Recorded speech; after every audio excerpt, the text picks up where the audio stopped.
for you. I'm a facial plastic surgeon here in Beverly Hills, and welcome to my YouTube channel. I wanted to touch on a subject that a lot of patients and viewers have been asking me about, and that is how to prepare for rhinoplasty and surgery in general.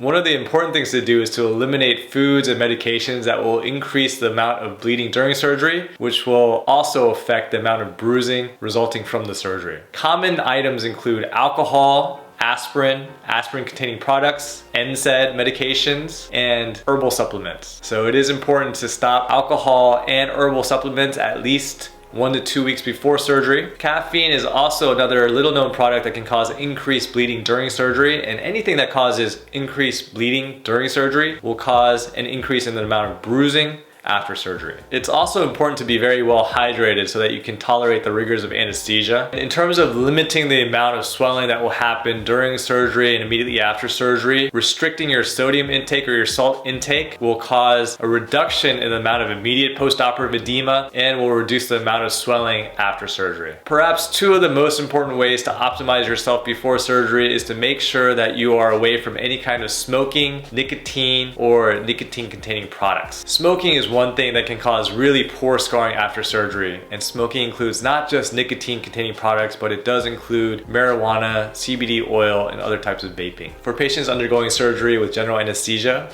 where you'll be completely asleep, you do have to restrict your food and water intake for 8 hours before surgery. But before that time, feel free to eat healthy meals, whatever you might be craving. Just remember to stop 8 hours before surgery. On the day of surgery, one thing that I love to give patients is a medication called aprepitant. It's a medication that reduces postoperative nausea. Using that medication along with an experienced anesthesiologist almost ensures that after surgery there will be no nausea and it'll feel more like a 5-minute nap than anything else. The day of surgery, it's important to wear a top that has a button down or a zipper down the front. That way, instead of lifting the clothing over your face and over any potential plastic surgery procedure, it can be unbuttoned or unzipped, because once you go into surgery, you will change into a hospital gown. After surgery, you'll change back into what you wore that morning so that you can go home. After undergoing surgery with general anesthesia, it's important that you do have a responsible adult, either a friend or family member, who can pick you up from the surgery center. Immediately before the surgery, it is also important to not perform any strenuous exercise because that can be very dehydrating, and it is important to be well hydrated